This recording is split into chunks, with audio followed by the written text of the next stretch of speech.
Well, greetings, everybody. G'day, as we'd say in Australia. My name's Kevin Rudd. I'm the President and CEO of the Asia Society.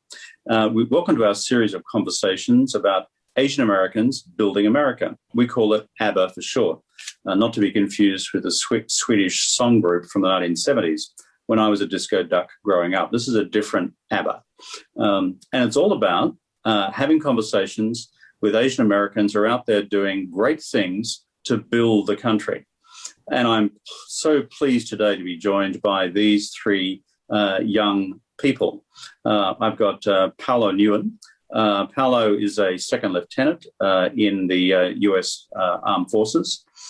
We have Cadet Ethan Liu, who's joining us from LA. I think I've got that right, have I, Ethan? And we have Grace Hwang, who is a cadet, also ROTC, and she's joining us from New Jersey. At an undisclosed location because I didn't know where it was. So it's good to have all three of you with us. I'm going to pull rank and start with Paolo, if that's okay. Now, Paolo, what the hell are you doing on a train? Where are you going from and to? So, yeah, I'm currently on a train going from New York City all the way to the West Coast of San Francisco. I'm right now on the last leg of the trip, approaching Richmond, Bay Area. So I'm towards the end of my trip right now. Wow, that's a long journey, my friend. So tell me, why did you ever decide to join the ROTC? So I knew I always wanted to serve. And I thought to myself, okay, while I was in college, if I was going to serve, I wanted to do it where I could demonstrate the most leadership, because that was something I took a lot of pride in high school. And my grandpa was also an officer in the Navy, so I kind of got inspiration from that to decide to join. Fantastic. So there's a bit of military in the family, but you wanted the opportunity to serve and to train in leadership. Fantastic. Now, Ethan, what about you? Cadet Ethan Liu. Yeah. Why did you decide to put your hand up and join with the ROTC?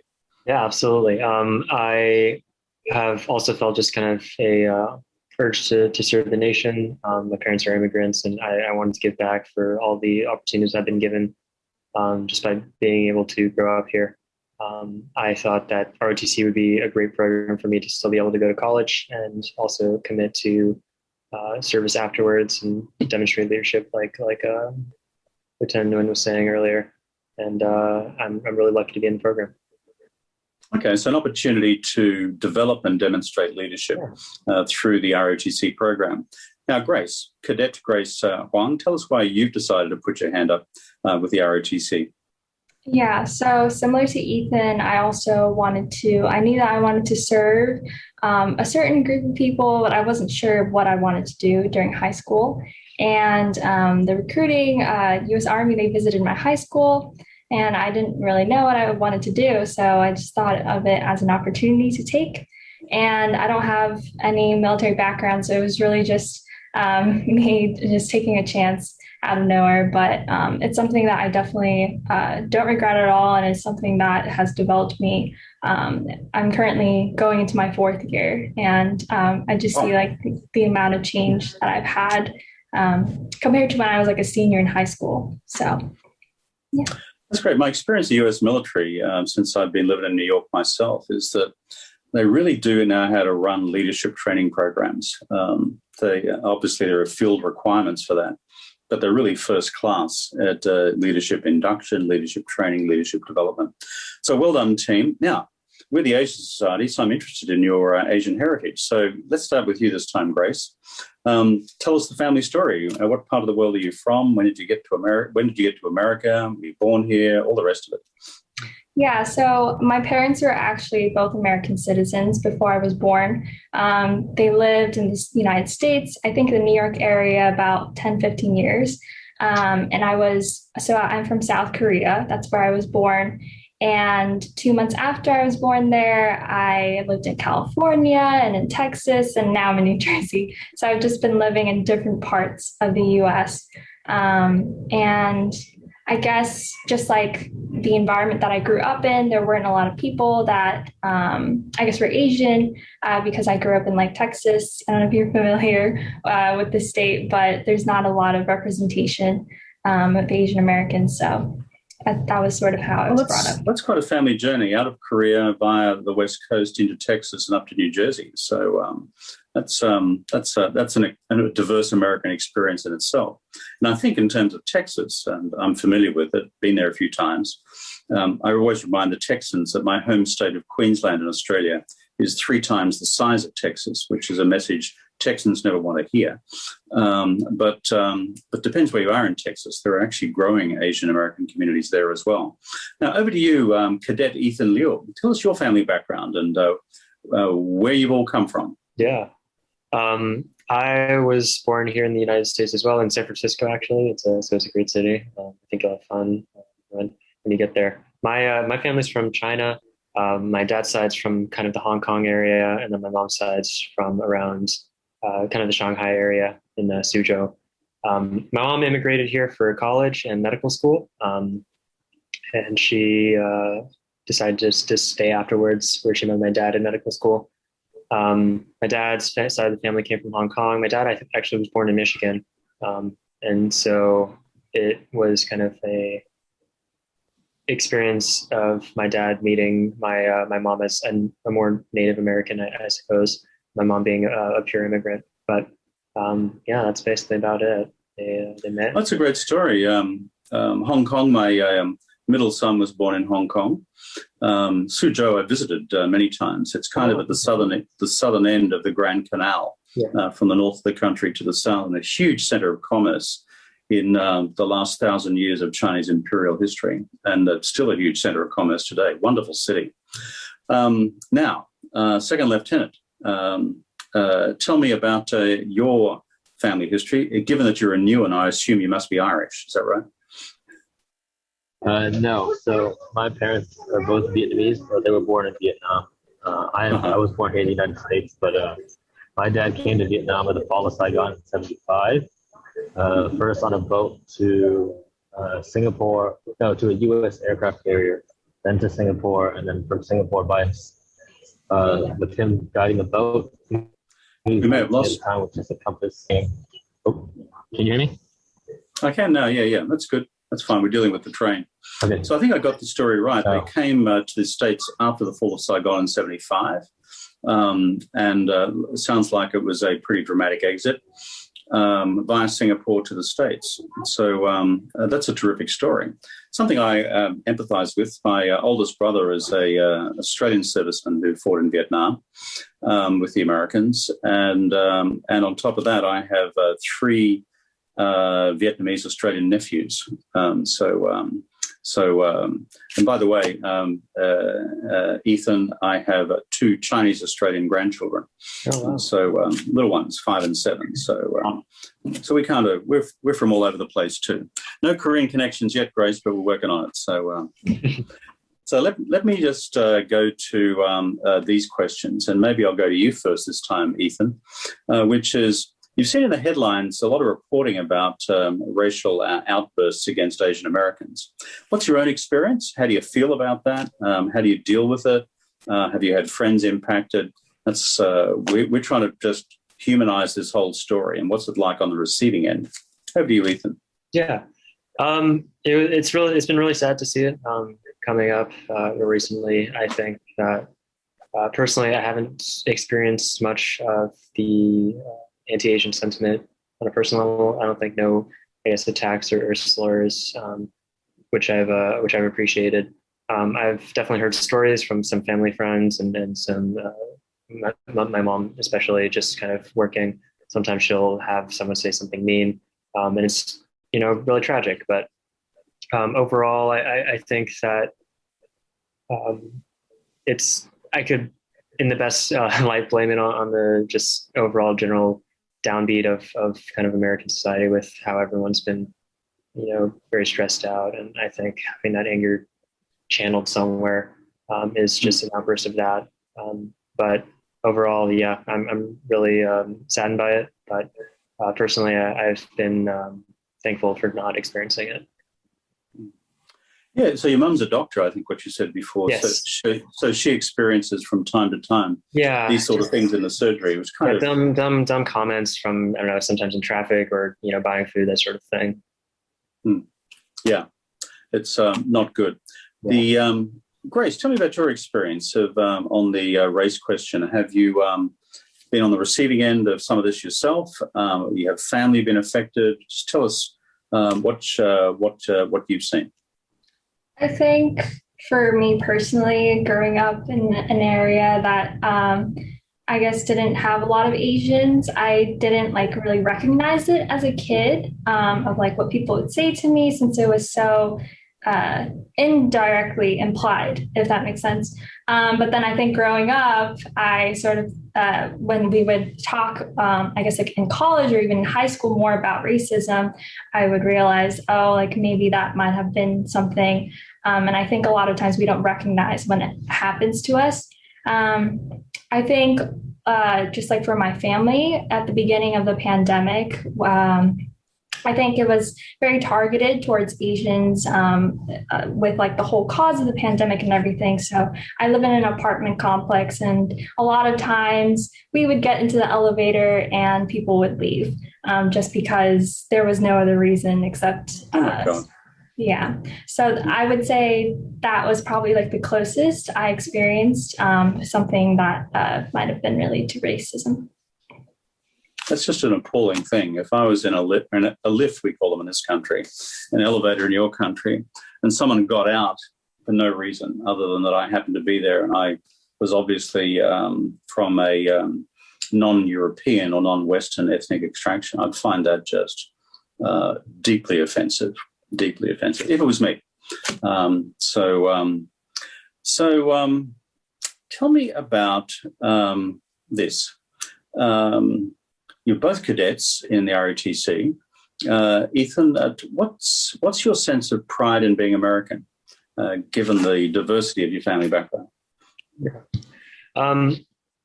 I grew up with my grandmother telling stories of how she escaped from kind of Hong Kong during the kind of communist takeover when the revolution was happening. And growing up, I reflected often on kind of the uniqueness of the opportunities I've been given here to be an American, the freedoms I have compared to my, I guess, home country or my family's home country.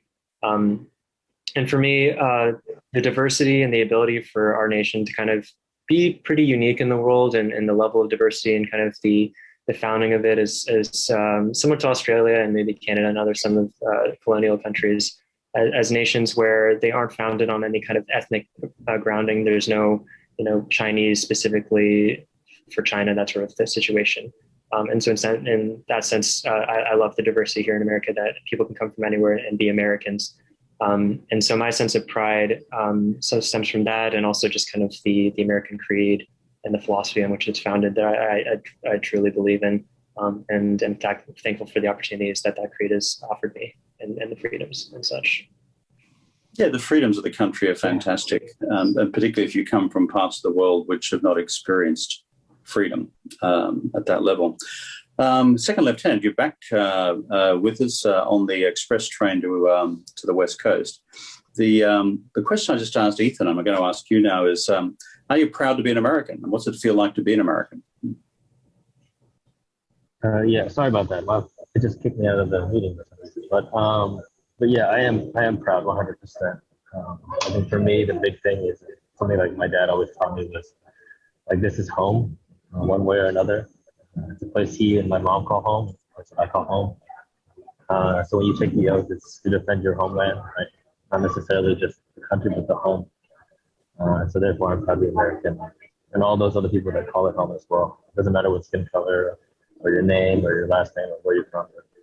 At the end of the day, a lot of people, about over 300 million people call this place home. Exactly. Yeah, well said, my friend. Grace, you're proud to be an American? What's it feel like being an American, and particularly one in uniform now? Yeah, so like both of them said, I would just have to agree with the whole diversity. I think in America, everyone, like, no matter what color or religion or anything, everyone has a place. And that is something that I just am realizing more as I grow up. And I'm so grateful for, the opportunities that my parents have provided me by having me just grow up here. Whereas like they lived part of their life in Korea. So I think in terms of like education opportunities or even careers later on, it really doesn't matter like what, I guess, like point you're at. Everyone has the chance to do whatever they want to do in this country. So I think, yeah. So the value set that America represents, within which, of course, is freedom, is something which energizes you as citizens of the United States. And in the case of the ROTC work, causes you to put on the uniform. So I'm honoured and proud to spend time with you. Tell me, if you were providing some advice, Ethan, today to young Asian Americans experiencing racism, wherever they are, in whatever walks of life they are in the United States, what would your advice be? Yeah. If I had to speak to young Asian Americans, I would probably say that it's unfortunate that any kind of racism occurs. I don't think it's demonstrative of the best of this nation. And I think that just speaking with more members of the community and being open and kind of also being kind always will always show how the best of your character and bring out the best character in others, in my opinion. I think that, growing up in elementary school, there would be dumb kind of jokes and banter and bullying or, playing around. And sometimes that would involve my race. And I would always think like, oh, does that make me different? Does that make me less American? But I always believe that if I just, was friendly enough, and I think if I open myself up and, just spend time with people, I think reducing racism is really just connecting with people and showing them that, we're not just our race or our nationality. And so I would say, be kind, be open, be forgiving. Anger is natural, but I think that, it's not necessarily helpful or right even in its own sense, even if it's justified. And so I would just say kindness. Well spoken, my friend. Return, if you receive hatred, give them kindness in return. That's a good and noble sentiment. What about you, Grace? What would your advice be to a young Australian, that's not only Australian, young American, Asian American girl or young Asian American boy who's just starting college, or they're working at a local supermarket and they're experiencing racism? What would be your advice to them?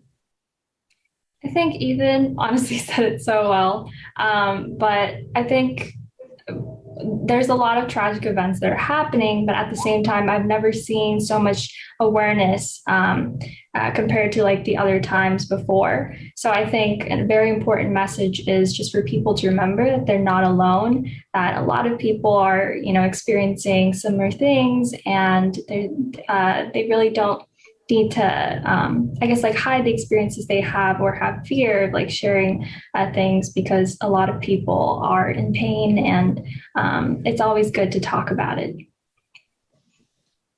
Last word goes to you, Paolo. If you're giving advice to young Asian Americans who have been on the receiving end of some of this ugly stuff, what would your advice be about how to handle it? I guess I would say for every instance that you run into, find someone else and share like your culture with them, and do some kind of exchange, and then create people that more on your side. So I think that's something that I did. Was anytime I heard it in the news or whatever, I would look to someone and try and kind of share my culture. And then the more sharing you do, the more friends you make, and the more people learn from you, and the better everyone comes out of it. That's fantastic.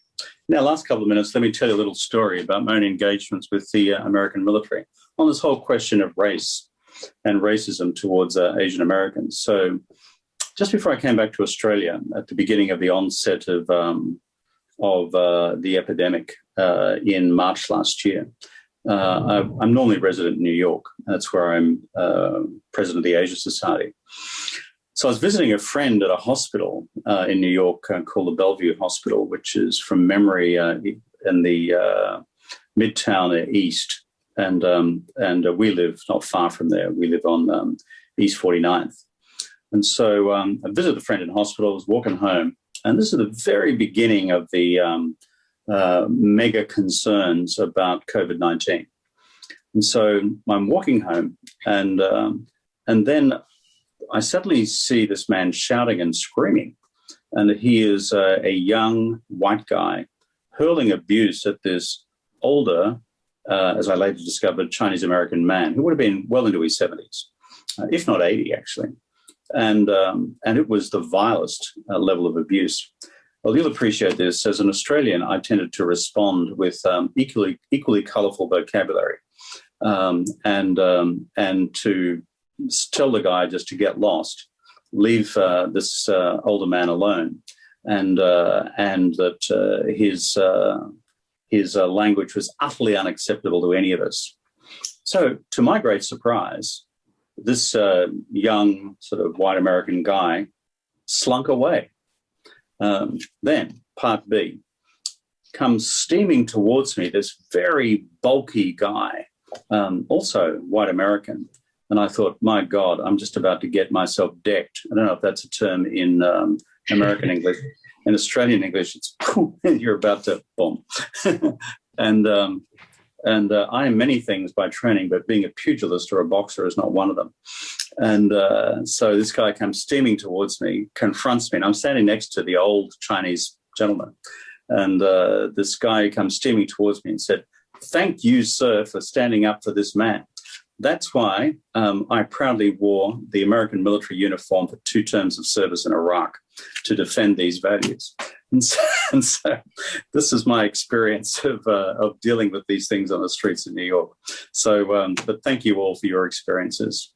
Now, we're going to bring our discussion to a close now, but I'd just like to say thank you to Second Lieutenant Paolo Nguyen. Hope you get to the West Coast sometime. To Cadet Ethan Liu, and to Cadet Grace Hwang, I wish you all the best for your future careers. Keep in touch with us at the Asia Society. And to all of the folk who are watching this on YouTube, this is part of our series of the Asia Society on Asian Americans Building America. And I'm proud to be associated with it. I'm Kevin Rudd. I'm President and CEO of the Asia Society. See you soon.